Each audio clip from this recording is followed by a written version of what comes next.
All right, guys. September 28th, 1:25 p.m. I'm a little late today. Just had a little technical difficulties. But let's get to it. Basically, I'm going to keep it here to the 8 stocks we've been covering.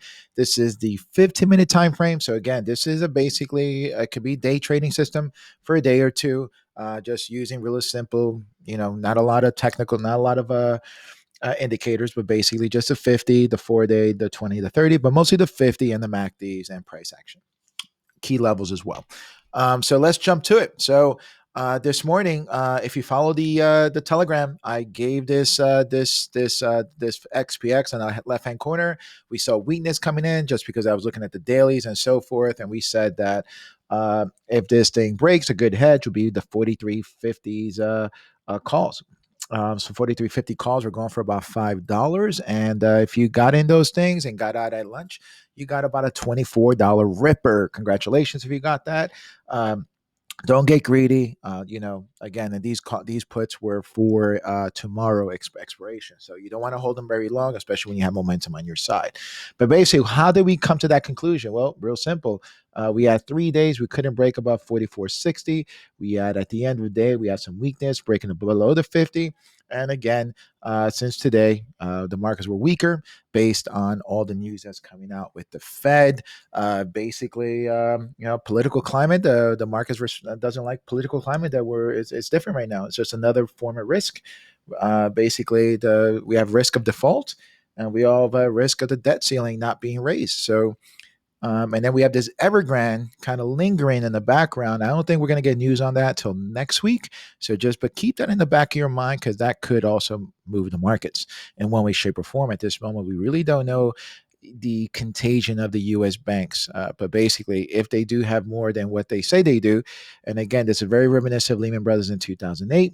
They always said there was nothing to worry about, nothing to worry about. But a lot of traders have learned that basically just look at price action. Price action will tell you a lot of different, a lot of indicators, a lot of flags, and we're starting to see those now.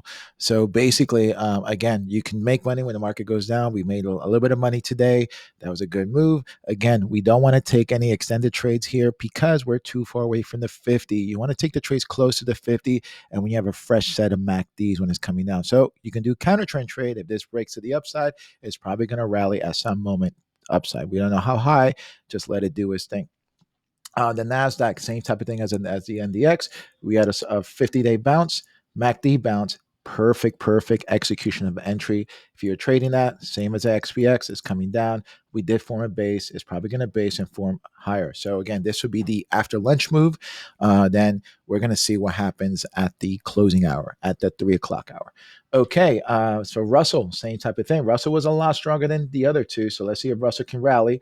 But Russell held the lows of 2 days ago of 23.39, 23.40. So we have a MACD crossing. Let's see how high it can go. Remember, we want to make our decisions close to the 50. Or if you want to take a trade, you can take the trade back to the 50, but that's a counter trend trade for this time frame, 15 minutes. All right, then now that we have a pretty much a market posture, but if you're looking at this from the very beginning of the market, you can see how close am I to the 50 if you're trading from the very beginning, and then you can trade accordingly with your other indices or equities that you're watching. So let me show you an example of Google. Google couldn't break through, same as the indexes, right? Same as the indexes, and then it failed. Okay, Google was one of the strongest, pretty much fangs. It was the only one trading above the 50, with the exception of Netflix. So Netflix is the only one trading above the 50 right now. But basically, it broke down. So when it broke down hard, and then same type of thing. Fresh out of MACDs, and you can trade these things because so these are the stocks that are going to give you 20, 30, 50 point rippers away from the 50. Just keep that in mind.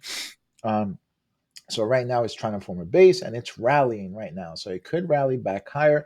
This stock is more likely to rally back to the 50 because it's one of the strongest ones. Let's see if it can get back above the 50-day moving average on the daily, which is sitting around 2771, which puts it right in here. So, okay, keep that in mind. All right, Amazon. Amazon just went down. I mean, basically, yesterday kind of rallied, but today on the indication, we started noticing pre-market, it started declining the same way that these indices did. So it gave you a little heads up that it was about to fall. So this one did fall. Remember, Amazon either will fall hard down or hard up. But again, always taking a trade. Near the 50 is always advisable for this time frame. So right now, Amazon is holding this 3305 area. Let's see if it can rally. Last time it was here, it did rally. So, but actually, it's probably going to hold these lows here of 3305. So it's probably trying to hold that. Let's see if it can go back up, but we want to make sure it goes back up to 3360. Okay. Tesla was the strongest one here. It did try to make another run at $700-800, but pretty much it couldn't. This gives you another indication when the overall indices are going down. It doesn't matter how strong your stock is, it's gonna go down with it. But it's holding. And remember, Tesla's about to produce numbers next week, so that's probably why it's holding. Investors are not really eager to dump this stock at this moment, but they're not really eager to take it back up. So keep in mind, $800 is going to be a strong, strong, hard number. And right now, it's just holding nice and tight. If in case the overall markets try to rally, keep in mind of which stocks are holding on strong. So we have Tesla being one, Google, and Netflix so far. That's the ones that I'm covering. Um, ISRG gave a heads up yesterday of weakness. It rallied, bounced off the 50-day, had a beautiful, beautiful, same type of thing that we're starting to see here. And then it continued on to today. So again, when the overall markets rallied, collapsed, basically we saw a collapse here and a fresh set of MACDs going to the downside. So again, it is basing, it's trying to come up. Let's see if it can get above this level here, which is around 1007. If it does get over there, there'll be a lot of bears covering their shorts, meaning they have to buy and then probably start going up higher. But again, keep in mind where the overall markets are at. All right. Chipotle. Chipotle collapsed too. Remember, this was at all-time high. So pullbacks are imminent. Remember, 1960 was an all-time high. It did pull back ferociously. Again, same type of play as ISRG showed us yesterday, and then today with the market collapse, it did come back down. It's trying to form a base. Let's see how high this can go. So this stock is still fairly strong, but it just needs to take out this level here of 1883. Keep that in mind. That's a huge level for Chipotle, 1883. If it can get beyond that, it's going to go back up. If and with the overall markets helping it out. But just keep in mind those levels. All right, that's all I have because this is all the technical difficulty had to do with me changing screens.